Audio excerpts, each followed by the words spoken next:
اور خدا کی قسم اگر تمہاری کتابوں میں یہ الفاظ نہ ہو تو کل مجھے پھانسی پر لٹکا، اور اگر ہے تو پھر عبدالحکیم کی بات سن کہ جب حسین دنیا میں آئے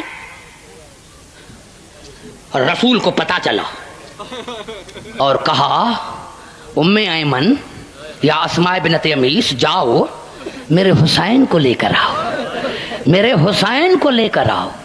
اب حسین رسول کے ہاتھوں پر آیا، بے تحاشا آنکھوں سے آنسو بہے۔ ام ایمن نے کہا یا رسول اللہ بیٹا اچھا نہیں لگا؟ کہا ام ایمن اگر اچھا نہ لگتا تو میں روتا کیوں؟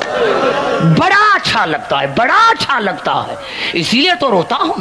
کہا پھر یا رسول اللہ بتاؤ تو صحیح، کہا آپ کو تھوڑا ہی بتاؤں گا، جاؤ میری بیٹی فاطمہ کو لے کر آؤ۔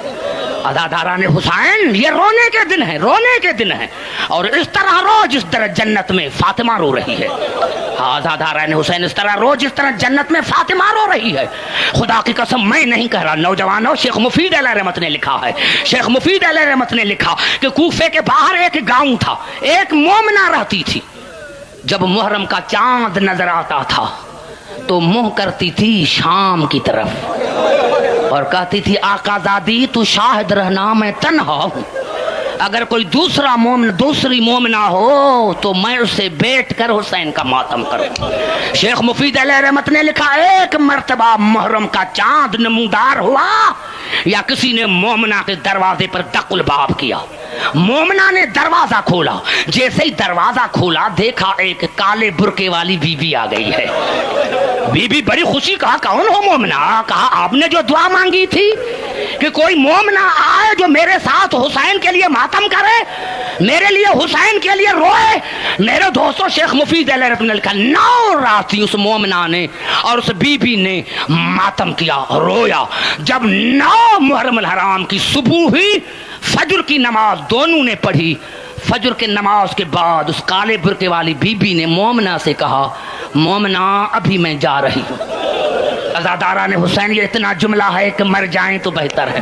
جب یہ کہا نا کہ مومنہ میں جا رہی ہوں خدا حافظ، تو کہا بی بی تم کون ہو؟ میں نے نام نہیں پوچھا، اب آنے والی رات شب عاشور ہے، بڑی مصیبت والی رات ہے، اور تو نے 9 راتیں میرے ساتھ ماتم کیا ہے اور مصیبت والی رات مجھے چھوڑ کے چلی جا رہی ہے۔